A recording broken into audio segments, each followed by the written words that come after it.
Shalom. Selamat malam Bapak Ibu saudara dikasihi oleh Tuhan. Hari ini kita belajar simbol Roh Kudus namanya api. Saya pikir saudara pasti bisa menebak ya. Ayatnya di mana kira-kira? Ini kayaknya blank semuanya ini ya. Halo, ada orang di sini. Kira-kira simbol Roh Kudus seperti api itu pernah dengar ayatnya di mana kira-kira? Hari Pentakosta. Betul ya? Ayo kita lihat nas kita, Kisah Rasul pasal 2 ayatnya yang ketiga. Nah, ada versi bahasa Indonesia masa kini. Ya, kita baca yang di dalam slide itu. 2:3. Lalu mereka melihat lidah-lidah seperti nyala api menjalar kemana-mana dan hinggap pada mereka masing-masing. Amin. Nah, ingat ya, saya pikir Kisah Rasul ini sudah kita bahas ya kemarin ya, angin seperti itu ya. Tapi Roh Kudus ini digambarkan bukan hanya angin seperti hari pertama, tapi digambarkan di sini seperti lidah nyala api. Dan ya memang kenapa saya suka sekali terjemahan karena itu beri wawasan ya. Kalau saudara baca Alkitab terjemahan baru itu bahasa tahun 74. Saya membayangkan beberapa dari saudara belum lahir itu ya. Tapi yang sudah seumuran sama saya, sama di atas saya, mungkin agak mudah mengerti. Tapi bagi anak-anak muda, nah ini penting sekali. Nah, lihat, lidah seperti nyala api menyebar deh ya, menjalar kemana-mana dan hinggap. Jadi ada di atas kepala mereka. Tapi yang luar biasa, nggak terbakar. Nah, sebetulnya saya mau kasih klip tapi bikin rusak suasana itu ya. Kalau saudara pernah nonton orang ulang tahun, happy birthday to you, kasih lilin kan, orangnya tunduk niup, lalu rambutnya terbakar itu. Kalau itu api biasa, pasti membakar, pasti. Tapi ini hinggap, tapi tidak membakar. Kenapa? Karena harus dipahami bahwa api itu sering muncul di Perjanjian Lama sebagai simbol kehadiran Allah. Ingat ya, ayat yang kita baca tadi itu, lidah seperti nyala api di atas kepala murid-murid di hari Pentakosta. Dan itu dijelaskan dalam Perjanjian Lama itu simbol bahwa ini kehadiran Tuhan, kehadiran Allah. Ingat ya, boleh bisa simbol, ya bisa lambang, bisa metafora, apa saja kalau mau saudara sebutkan. Nah, ceritanya saya tulis di situ ya, misalnya semak yang terbakar. Ini cerita Musa ketika 40 tahun jadi gembala, tinggal di Midian, lalu Tuhan memanggil dia. Ada ayatnya saya siapkan, ayo kita baca 2:3. Lalu malaikat Tuhan menampakkan diri kepadanya di dalam nyala api yang keluar dari semak duri. Lalu ia melihat dan tampaklah semak duri itu menyala, tapi tidak dimakan api. Nah, dari sini saudara bisa nyantol, bisa paham. Jadi semak duri, api itu ada di semak dan kelihatannya semaknya itu terbakar, tapi nggak dimakan sama api. Wah, saudara mesti paham ya. Kalau di padang belantara itu apa Pak? Di dalam Alkitab, padang belantara itu berarti padang yang banyak batu-batunya. Ya, padang gurun itu berarti pasir. Kalau padang belantara itu berarti berbatu seperti itu. Nah, di sini harus kita pahami. Apalagi, nah ada tiang api ya. Tiang api itu digambarkan simbol kehadiran Tuhan ya. Ketika orang Israel eksodus keluar dari Mesir, Allah menunjukkan kehadiran serta pimpinannya kalau pada siang hari lewat tiang awan. Tapi kalau pada malam hari berubah jadi namanya tiang api. Cocok ya. Kalau saudara pahami bahwa di padang gurun itu kalau malam itu suhunya cepat drop sekali. Saya pikir bukan hanya untuk cahaya terang, bukan hanya untuk kehangatan, tapi intinya menunjukkan ini kemuliaan Tuhan. Nah makanya kalau saudara sering dengar kata Shekinah glory, opo iku? Shekinah itu dari bahasa Ibrani namanya syakan. Nah, syakan itu bisa berarti berdiam, tinggal, atau tempat kediaman. Jadi Allah itu berdiam di dalam hadirat Tuhan itu dinyatakan lewat tiang api ini. Ini menolong kita bisa memahami ya. Jadi kenapa Roh Kudus itu digambarkan seperti tiang api seperti itu. Nah ada lagi, api itu simbol kehadiran Tuhan. Ada seorang nabi namanya Yeskiel. Nah buku kitab Yeskiel itu banyak bicara tentang penglihatan. Dan penglihatannya itu kalau saudara pelajari baik-baik itu, wah itu kalau saudara baca itu menyulitkan saudara pasti. Ya, ada banyak orang pakai ayat Yeskiel lalu bercerita, tuh buktinya di Alkitab ada UFO. Di mana UFO? Di kitab Yeskiel. Wah itu kacau. Ingat ya, Yeskiel tidak bicara soal UFO. Nah Yeskiel 1 ayat yang keempat, saya siapkan ayatnya, kita baca 2, 3. Aku melihat sungguh angin badai bertiup dari utara dan membawa segumpal awan yang besar dengan api yang berkilat-kilat, dan awan itu dikelilingi oleh sinar di dalam, di tengah-tengah api itu. Jadi kita masih lihat ya, begitu banyak simbolisme api ini menggambarkan tentang kehadiran Tuhan. Berarti ini sesuatu yang baik ya, sesuatu yang baik. Tapi di satu sisi, wah ini api dari Allah itu berkali-kali bukan saja simbol kehadiran Tuhan, tapi ini bicara penghakiman. Wah ini yang bikin ngeri ini saudara. Saya hanya kasih contoh di Bilangan 11 dulu ya. Ya, kalau ikut Bible class pasti habis ini pernah ngelihat slide ini. Apa hukuman Tuhan itu? Penghakiman Tuhan dalam bentuk api. Nah ini ceritanya kalau dalam kitab Bilangan, orang yang hobinya ngomel terus. Ya, Bilangan 11 ayat 1a versi mudah dibaca. 2, 3. Umat mulai mengeluh tentang kesulitannya. Tuhan mendengar keluhan mereka. Nah kata mengeluh bahasa Inggrisnya pasti complain ya, complain. Nah kalau bahasa Ibrani jelas sekali disebut anan. Nah anan ini stemnya hitpail.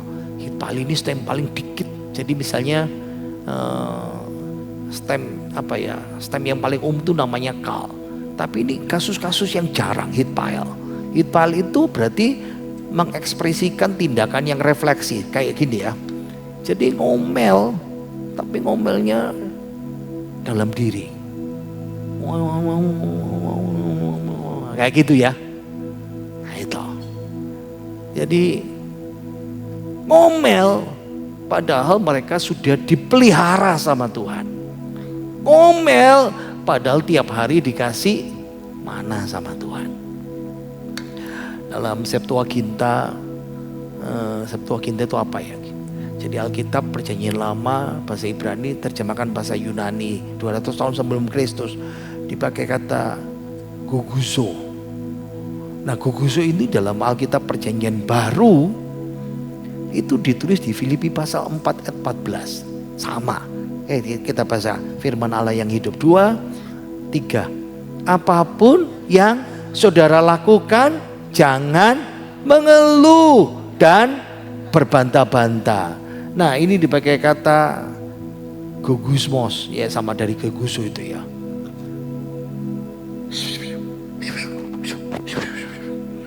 Tahu nggak? Kalau sudah pernah lihat reel itu ya, Mak Mayong. Wah, hebat sekali itu.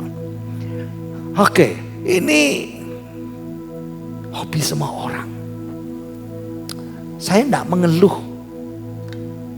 tapi bisik-bisik saudara.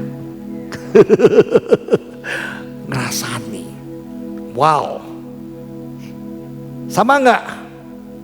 Doai saudara.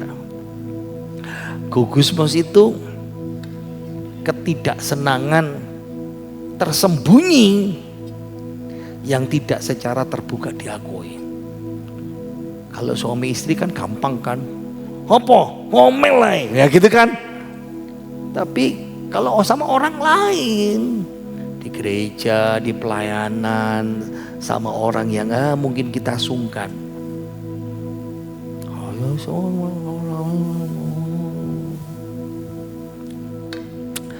bersungguh-sungguh di hadapan Tuhan. Nah ingat ya, gugusmos itu perdebatan, bisa juga perdebatan tersembunyi atau rahasia. Jadi seperti mengeluh dalam pikiran,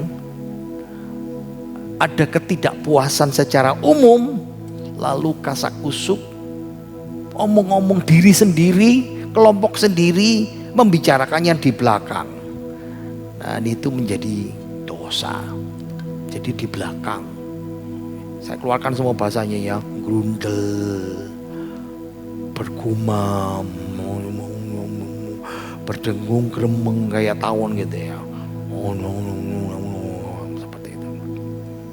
Dan ingat, hati-hati, ngomelan itu buat Tuhan marah. Kenapa dikatakan dalam Alkitab Bahasa Indonesia, Allah itu mendengar. Wah ini menarik saudara ya. Bayangkan kalau kita lagi ngomel. Enggak kok aku ngomel buat diriku sendiri. Ya tapi topiknya apa saya tanya gitu aja saudara ya. Ngomel masalah apa ini? Ngomel ketidakpuasan. Ngomel tentang apa? Nah Alkitab bilang, ya tadi itu bilangan itu mengatakan Allah mendengar. Nah sebetulnya ini kalau teologi namanya antropomorfism. Itu menggambarkan Allah dalam bentuk manusiawi. Jadi gini, antropomorfisme itu gini ya, supaya kita yang terbatas bisa nangkep. Ingat ya, Allah itu maha, tidak terbatas, sempurna. Dan itu susah dimengerti sama kita yang manusia yang terbatas. Makanya Alkitab itu ketika membahasakan Allah di Alkitab dipakai bahasa manusia. Apa saja? Mata Allah melihat, telinganya tidak kurang panjang untuk mendengar, mulut, tangan Tuhan mengulurkan tangannya, wajah Tuhan dihadapkan kepada kita. Allah punya sifat emosional, Allah bergirang, bersorak-sorak, Allah jemu, Allah menyesal. Nah itu namanya antropomorfism, membahasakan Allah dalam bahasa manusia. Sekarang kita balik lagi topik kita ya. Dan ayo kita baca ayat yang ketiga, versi mudah dibaca, Bilangan 11, 2, 3. Tempat itu disebut Tabera karena Tuhan membiarkan api membakar dalam perkemahan mereka. Jadi ini api dari Tuhan yang menghanguskan, tiba-tiba muncul, tiba-tiba datang membakar. Tapi bakarnya tuh selektif. Siapa yang dibakar? Ya yang ngomel-ngomel. Makanya sekarang saya balik ke topik utama kita. Api itu simbol kehadiran Allah. Ya, sama Musa, 40 tahun orang Israel, ya, penglihatan Yeskiel. Tapi api itu juga simbol penghukuman Tuhan. Nah sekarang saya bawa di perjanjian baru, pola Roh Kudus itu sama. Jadi apa yang dia lakukan di perjanjian lama, dia lakukan di perjanjian baru. Karena perjanjian baru punya tema sama. Dan itu sebabnya Yohanes Pembaptis, dia berkata, aku membaptis kamu dengan air. Tapi dia, Kristus, akan membaptis kamu dengan Roh Kudus dan api. Nah, ini mesti dipahami. Yang paling menyulitkan oleh banyak orang, api. Apinya api apa? Ya jelas kan, Kisah Rasul kan api Roh Kudus di atas kepala murid. Nah, itu kasus khusus, hanya sekali dalam sepanjang sejarah dan tidak pernah lagi ditulis sampai kitab Wahyu dan tidak dialami. Karena itu spesial pada hari Pentakosta, kelahiran gereja. Tapi kalau pengertian teologianya, pengertian ayat ini, Roh Kudus dan api, dari sini kita paham. Kalau saudara dibaptis oleh Kristus semua orang, berarti yang percaya dibaptis sama Roh Kudus. Harus dipahami. Apinya itu bicara penghukuman. Siapa? Bagi orang yang tidak percaya. Makanya saya kasih contohnya yang tadi itu. Api itu bisa simbol kehadiran Tuhan, penyertaan Tuhan. Tapi simbol Roh Kudus sebagai api itu bisa bicara penghukuman. Ingat ya. Kisah Rasul pasal 2, Petrus berkhotbah di depan orang banyak. Hari Pentakosta. Yang percaya dibaptis. Dipenuhi Roh Kudus. Dibaptis Roh Kudus. Yang tidak percaya, itu sebabnya tahun 70 Bait Allah itu hancur.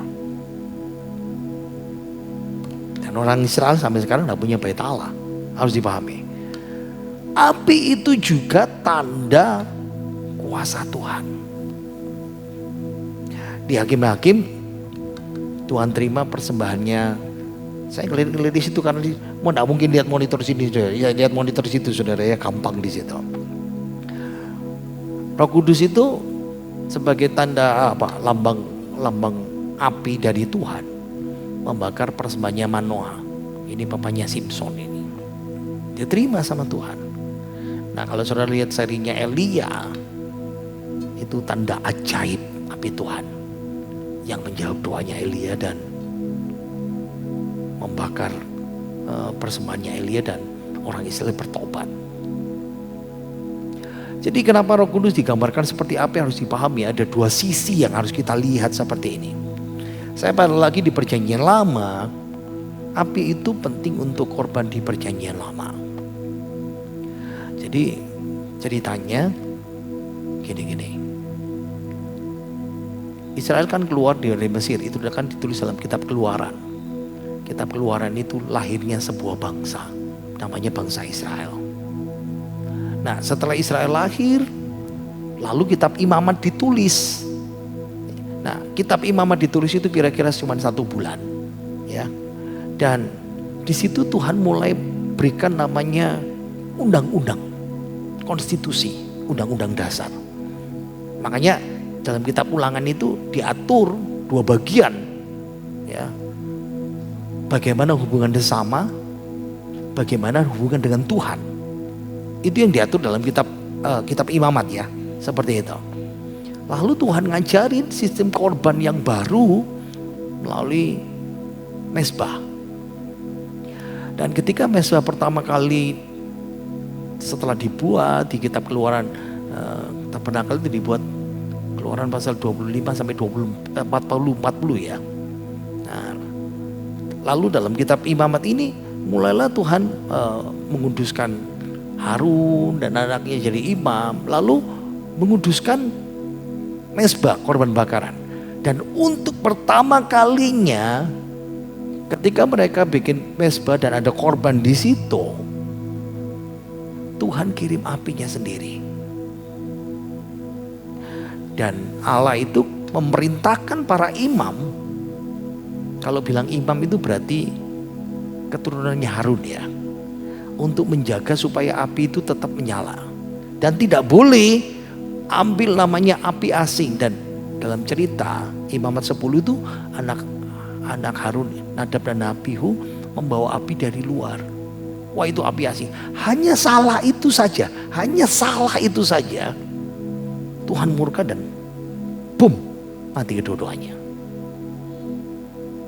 Makanya ini penting buat kita bisa memahami ya. Nah, penegasan sekali lagi saya bicara, ini pola Roh Kudus di Perjanjian Lama, di Perjanjian Baru itu sama. Kalau di Perjanjian Baru, mesbah itu bicara komitmen kita kepada Tuhan. Masih ingat enggak khotbah Roma 12 ayat yang pertama? Ini khotbah awal tahun saya. Pasti saudara lupa ya. Apa ya? Persembahkan tubuh kita sebagai persembahan yang hidup, yang kudus dan yang berkenan kepada Allah. Ingat ya, kalau di Perjanjian Lama korbannya binatang mati. Di Perjanjian Baru persembahannya hidup kita yang masih hidup, kita yang masih hidup. Dan kita dipanggil untuk mempersembahkan korban yang hidup, dan kita punya Roh Kudus. Itu yang api yang tidak terpadamkan. Wow. Pola yang sama lagi ya. Lihat gambar Shekinah Glory itu.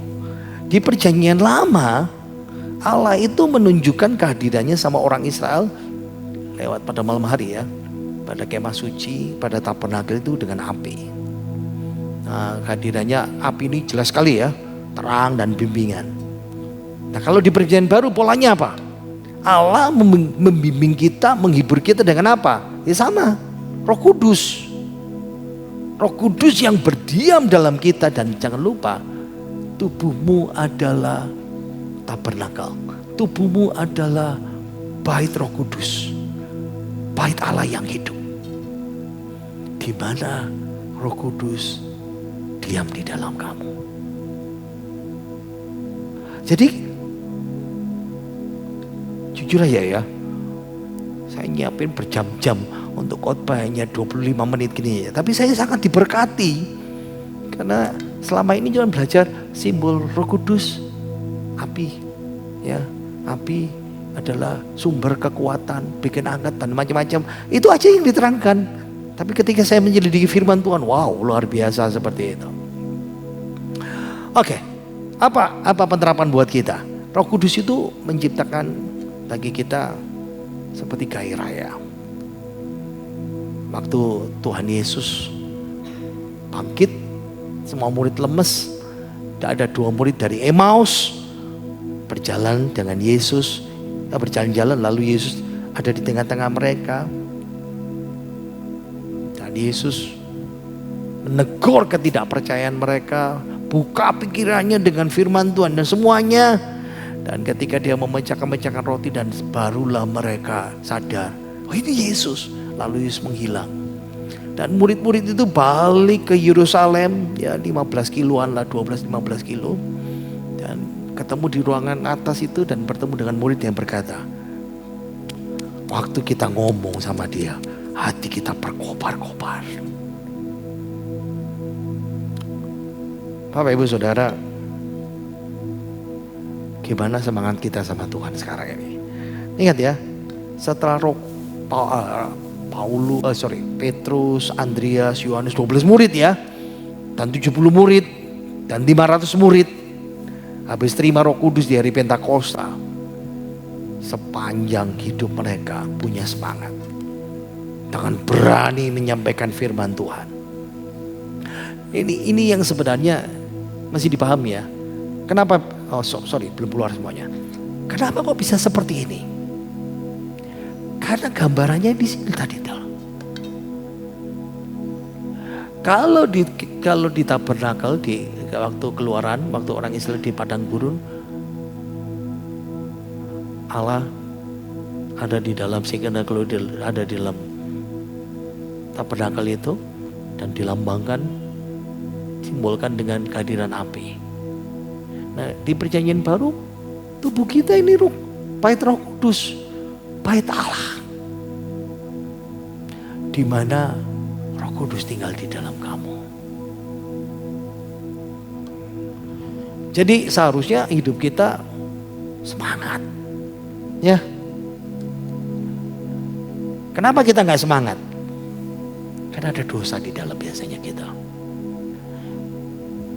Dosa kemalesan, ya dosa ngomel itu tadi itu ya, hati-hati dibakar sama Tuhan dan nakut-nakutin. Oke, Roh Kudus itu juga menghasilkan pemurnian dalam kehidupan kita. Ingat ya, namanya saja sudah Roh Suci. Nah, itu membedakan ya. Di dunia ini ada namanya roh jahat, roh setan. Tapi Allah itu Roh Kudus. Membedakan sekali. Dia punya tujuan dalam kehidupan kita. Dia ada dalam kita supaya kita dimurnikan. Roh Kudus itu agen pemurnian, pengudusan kita. Seperti kalau di Alkitab itu seperti tukang perak bekerja di pelarikan, bekerja di dapur apinya itu, dia bersihkan semua kotoran-kotoran. Dan Allah Roh Kudus itu agen dalam kehidupan kita yang menyingkirkan. Biasanya nomor satu, dengar baik-baik ya, nomor satu ya, kalau kita salah itu langsung dalam hati itu langsung dek, kamu salah. Iya Tuhan, aku salah. Wis nuruto gitu saudara ya, dan bertobat. Itu bagus itu. Tapi kalau kita masih ngomel, masih keras hati, ditegur berkali-kali, suara Roh Kudus dicampur suara hati kita yang sudah dimurnikan. Tapi kalau sudah mokong berkali-kali, ya sudah disiplin sama Tuhan. Seperti Israel ya. Roh Kudus itu digambarkan seperti bara sepit ya. Dalam Yesaya itu ketika Yesaya dipanggil Tuhan, aku ini orang yang najis bibir,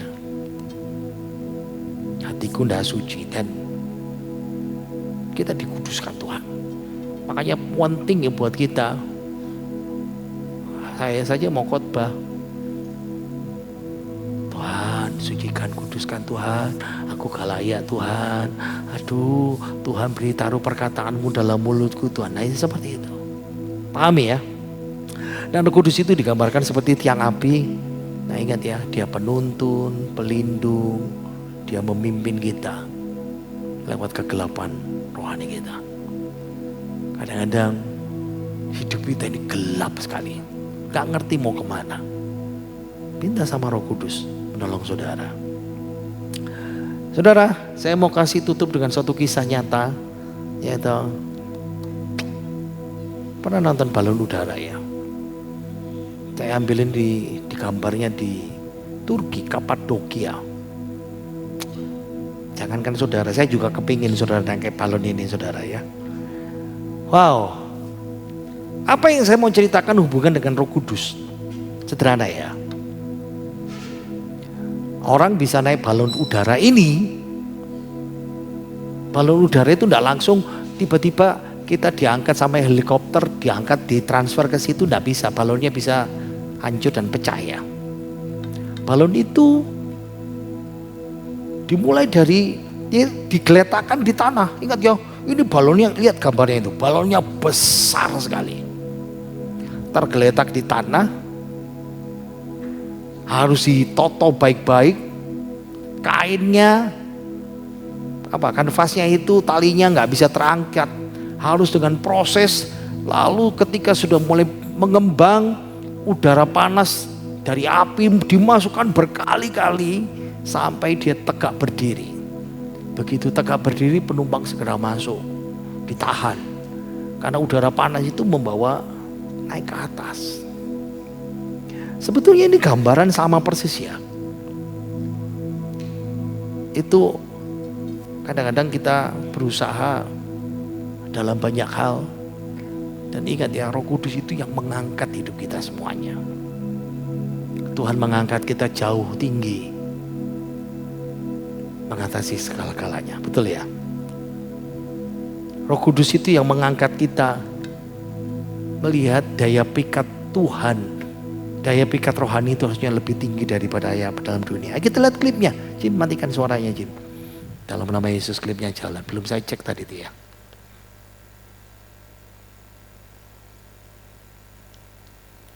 Bisa diklik dari sana.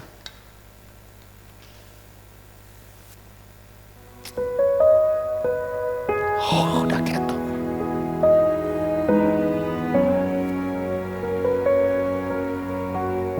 Ada kabar ya?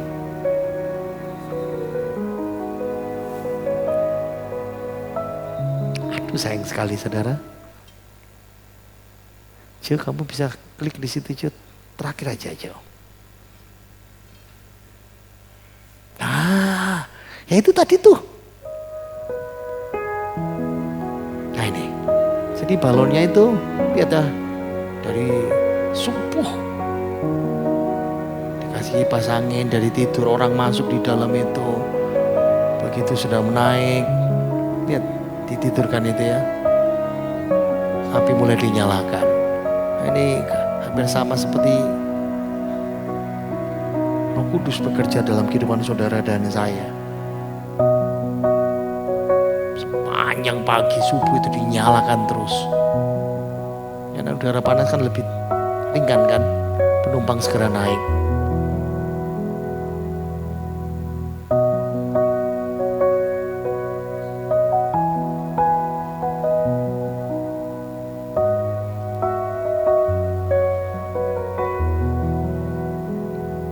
Lihat ambulan-ambulan itu jaga-jaga ya.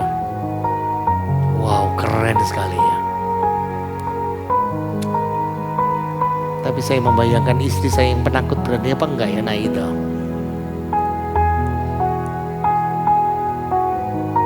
Wow.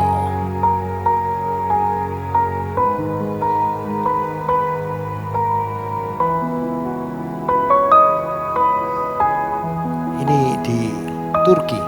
Sebetulnya ini tempat Alkitab namanya, kota namanya Kapadokia itu, seperti itu ya. Bapak Ibu Saudara, api itu gambaran yang indah tentang Roh Kudus, ingat ya. Dia membawa kehadiran Tuhan, Allah. Gairah dari Allah, kemurnian dari Allah. Dan itu ada di dalam hidup kita orang percaya.